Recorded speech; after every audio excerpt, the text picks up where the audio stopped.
हरित क्रांतीचे प्रणेते वसंतराव नाईक जयंतीनिमित्त पुसद ते गहुली भव्य कृषी दिंडी, युवक व शेतकऱ्यांना सहभागी होण्याचे केले आवाहन।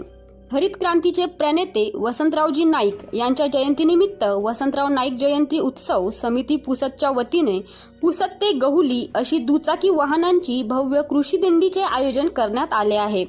वसंतराव नाईक स्मृती प्रतिष्ठान पुसद यांच्या मार्गदर्शनाखाली वसंतराव नाईक जयंती उत्सव समितीच्या माध्यमातून पुसद ते गहुली अशी कृषी दिंडीचे आयोजन करण्यात आले आहे। या कृषी दिंडीमध्ये अधिकाधिक युवकांचा सहभाग व्हावा यासाठी माजी मंत्री मनोहरराव नाईक साहेब यांच्या अध्यक्षतेखाली नाईक बंगला येथे बैठक संपन्न झाली। वसंतरावजी नाईक साहेब यांच्या जयंतीनिमित्त निघणाऱ्या या कृषी दिंडीमध्ये अधिकाधिक शेतकऱ्यांनी युवकांनी सहभागी होऊन हा भूमिपुत्र अभिवादन सोहळा यशस्वी करावा असे आवाहन माजी मंत्री मनोहरराव नाईक यांनी उपस्थित सहकाऱ्यांना केले। नामदार इंद्रनील नाईक आणि पुसद नगर परिषदेच्या नगराध्यक्षा मोहिनी नाईक यांनी या सभेला संबोधित करताना सर्व ज्येष्ठ युवा सहकाऱ्यांनी कृषी दिंडीमध्ये सहभागी होण्यासाठी सांगितले।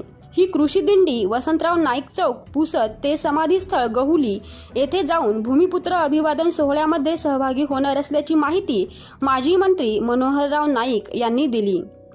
कृषी दिंडीनिमित्त आयोजित या बैठकीला पुसद, महागाव व उमरखेड तालुक्यातील सहकारी तथा पदाधिकारी, युवा मंडळी उपस्थित होते।